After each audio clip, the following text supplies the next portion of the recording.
Here we go to the bottom right of the map. In the red color we have our Protoss player. And starting for the Prime team, we have Creator. And to the top left, his opponent. In the blue color, taking the last game and therefore tying the series, we have our Terran player. It is Skit. Yep. And Skit's first debut in the GSL.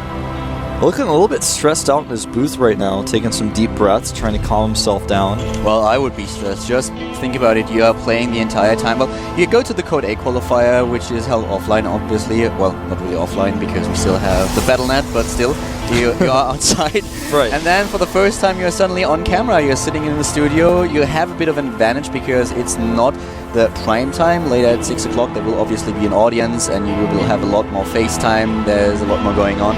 So right now it's a little bit quieter in the studio, but still, you are on camera, you know that there's a lot of pressure, and dealing with it is something that new players have, well, they have to get accustomed to. Yeah, and today is one of the days I like to call the danger days, because it's the round of 48 of Code A. Yeah. If you lose today, you go back to the qualifiers, and even that is going to be super stressful for a veteran player like Creator, who actually, I think, if he had a little bit more finesse, could definitely play with some of the top Code S players, and in the past he has played with some of the top Code S players.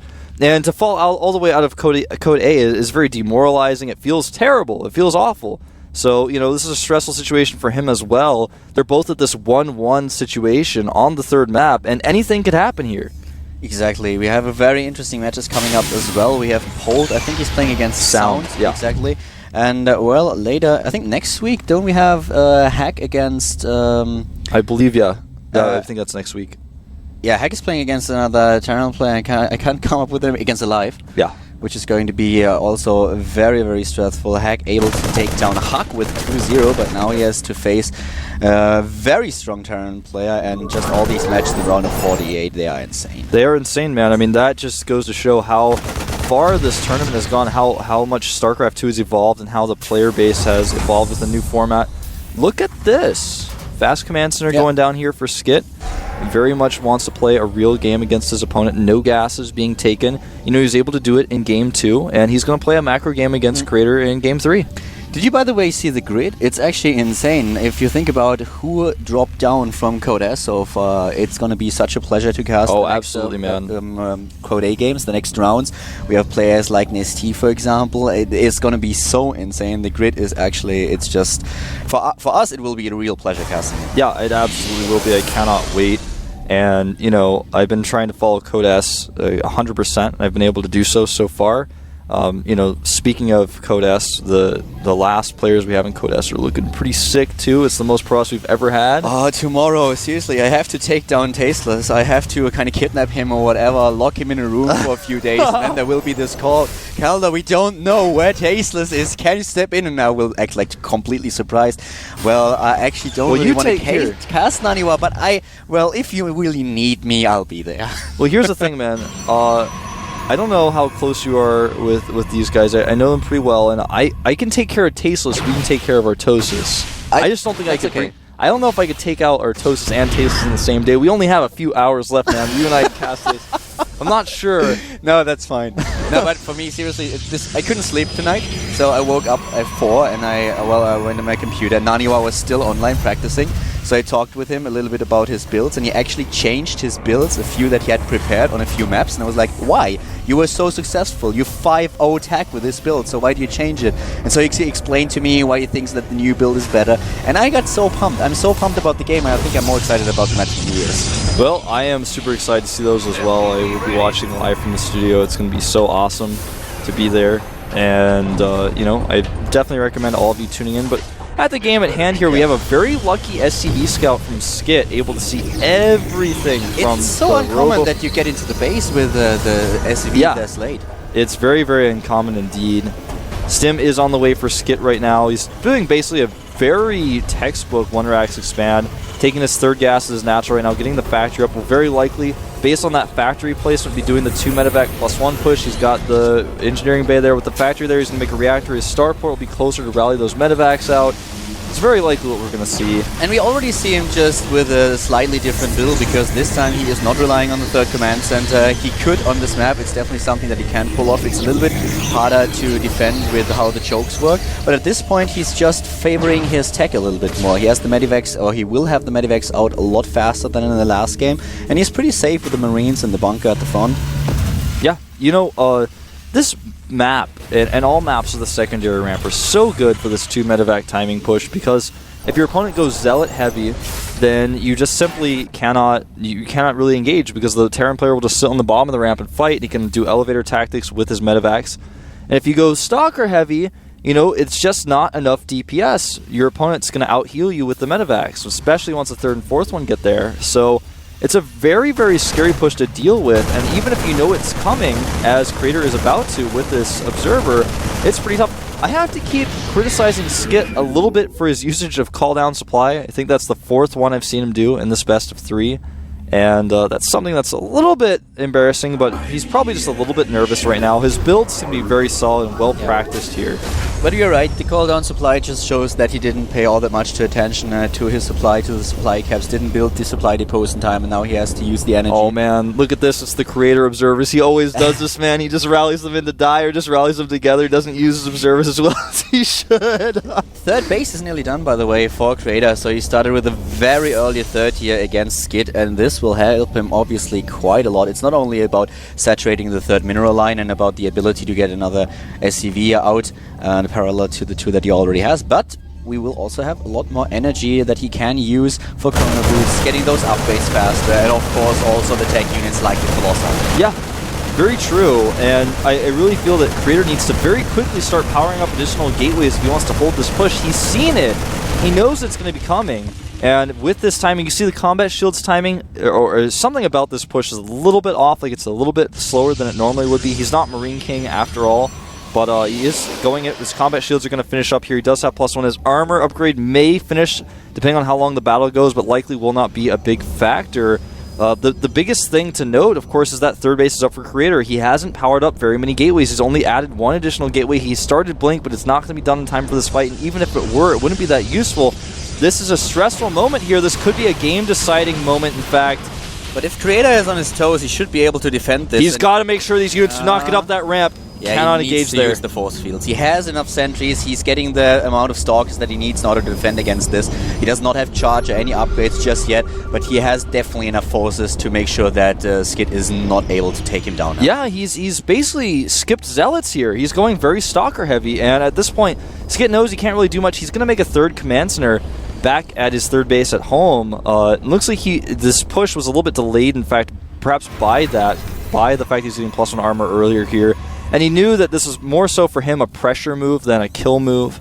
Not going to really commit to it too much. This is very common, though, to see a third command center started with this push. I feel like his timing was slightly off. Creator skipped on the Zealots, got a ton of Stalkers out, and just barely had too much. Creator at this point is behind in upgrades, though. We have 1-1 just finished for Skit, and once again he lined up the armory perfectly with the upgrade, so he's starting +2 attack now. But Creator built the forges, so now he's trying to catch up with the Terran player, and this is something that we've seen over and over in the past. Terran's trying to get the upgrades out a little bit faster to negate the advantage that Protoss has with the chrono boost, but Creator will be able to catch up if he makes use of those 3 Nexi, and then they will be on even upgrades. And he's also getting additional tech. He's going for the first Colossi. Extended thermal lance will be started very soon. We have charge, and once again a little bit the same scenario that we've seen on Cloud Kingdom. At this point, both of them just happy to lay a little bit low, whereas Skit at least tries to control the middle of the map and looks if he can pick off a observer at some point, or maybe even find a few pilots. Yeah, exactly. You know, I feel like part of the problem for Skit was he was a little bit indecisive, and I really have to note that I like that we saw Creator having that Stalker to spot for that army, because if you don't see the Terran army running up towards your third base, if he gets up there, you're stuck in a choke point, and you can't fight that army anymore, even if your army is better. So I really like that Creator was able to do it. If Skit had just run up, he might have been able to take that location. Yeah, like you were mentioning, Skit is doing a great job picking off these pylons, trying to take down observers, trying to make sure that Creator's vision of the map is very limited. Uh-oh, he could get 2 observers with 1 scan. Yeah, seconds. Creator is well known for his observer mishaps. Yeah, that's something that we've seen over and over again. Wasn't Nada against Creator as well? The game on a Tomb Valley with the drop with him when he took out the observers. That was horrible, man. And in fact, a scan does likely take out at least one of those observers over here. Creator is going to be finding himself under 2-2 pressure here. And I'm not sure how much time he's going to be able to buy with force fields either, because the Vikings are upon him. He doesn't have that many sentries, you know, that he can just stim and attack another location if he wants to. He gets the first Templars now that his Templar Archive is done, but he does not have Storm yet. He's relying on Archons. Exactly. Getting additional observers. Oh, he's going to get into that critical position. Oh no, Creator, you allowed him to get there. Now you have to fight in a choke point. And in fact, Skit not utilizing this the best he could because Creator kind of flanked, and now this is actually turning out to be a decent engagement for Creator, but he's losing his Colossi. Yeah, both of them are already gone, but they did a fair amount of damage up to this point, both with the same supply, and now Skit calling it a day for now. And at this point, Creator does have Blink, doesn't he? Yes, he does. He could have just tried to take down a few of these medivacs. Yeah, he could have chased the medivacs. He did clean up the majority of the Vikings, but the trade was definitely better for Creator. Skit, he got a little bit nervous about the Stalkers on his flank. Here we go again. Oh, this is not a good place for Creator engaged. Not now. Oh, the Zealots are stuck. Bad pathing mistake by Creator, but even so, it's going to allow him to perhaps flank a little bit here. Yes, charge, and it's blinking in again. We have still 3 Immortals in the picture who can target down the Marauders, and now he's starting to focus the medivacs as well. A very nice battle for Creator. He has to be careful though, because there's so many Marauders now. He overextended himself just a little bit with that blink. And, you know, I don't care how many Immortals you have in the mix, the Marauders are not going to care too much about them with medevac support. That was a very, very razor-thin edge engagement there. It could have gone either way if one player had just won a little bit more. The battle was snowballed out of control. Creator was a little bit unlucky here, because as soon as the battle was done, really the second the battle was over, suddenly his 2-2 hit. Yeah. And that's very, very important. At this point, we have Creator, though, with a 4th base, and it was really a razor-thin engagement, but Creator, with the second round of Warp Insta, used all of them Zealots, charging in, protecting most of the Immortals. Only one of them died, was able to force his opponent back once more, and now we have a situation where he's on 4 bases. He's going for +3/+3, they are on even upgrades, and he's getting his tech units in again with the Chrono Boost, going for another Colossi. And this is a very tricky situation for Skit. Yeah, you're exactly right, and, you know, with the upgrades, even at this point, with the 4th Nexus, I would even say that Creator is significantly ahead at this point. The one thing he does not have, however, is Storm. That's research that I think is very important for him right now. He's spending as much gas as possible trying to get units out to defend this next push, because he knows if he gets the Nexus up, it doesn't matter. He can get the Storm at leisure at this point. But that's a research he does not have. His opponent is now preparing for it, though, getting those Ghosts out, getting the Mobius Reactor up. The 4th base is popping up as well for Skit, but it's a little bit behind. I feel like Creator is basically 1 step ahead in every way in this game now after holding off that engagement where Skit overextended maybe just a little bit too much. He definitely has an advantage here. He will have +3/+3 a little bit earlier. He has the 4th base. The next game will also be about the positioning. So what we've seen countless times now, especially with Parting starting it against Marine King when he was playing in the GSTL finals and also before, it's just trying to get a few of your High Templars into position so that in the main engagement you can flank your opponent's army, can dodge those EMPs, and maybe just storm the retreat path of the Terran army, which will do a lot of damage. So positioning will be so important in the next fight, and here we already see Creator splitting up his army. You're exactly right. I mean, it's evident right on the screen. You guys are watching that positioning unfold, the players splitting their armies out, scans going down trying to make sure that he doesn't have any observers. I can just feel the tenseness in the air as this battle may decide this entire game. Guardian Shield's going up here, 3-3 done a little bit before for Creator here. The Vikings getting great hits, and the Zealots not really connecting as much as they would like to, but it looks like this battle is looking very close, but I think that actually Creator still has enough. Even though Zealots didn't fight the best way, now they're going to trap these units, and I think this is going to be the end for Skit potentially here. He will lose all his units, and his medivacs are in danger as well. He's trying to pull back, but with a blink, could take down even more of them. And he dropped down to 88 supply. Creator still on 140 with this huge economy that he has. Look at him in the booth, sighing, trying to take a deep breath here. Then Manor Nexus goes down. As Some Revenge goes, he drops the mules and GG's. And sorry, Skit, your play was not good enough to take out Creator. Definitely the favorite. And that is the result of our first match today. Exactly, with a 2-1 winner for Creator Prime. And of course, remember, you guys can see us on screen, but next we have Holt against Sound, and we will be having Killer against Sting afterwards. So we're going to take a quick 5-minute break, and we'll see you guys in a few.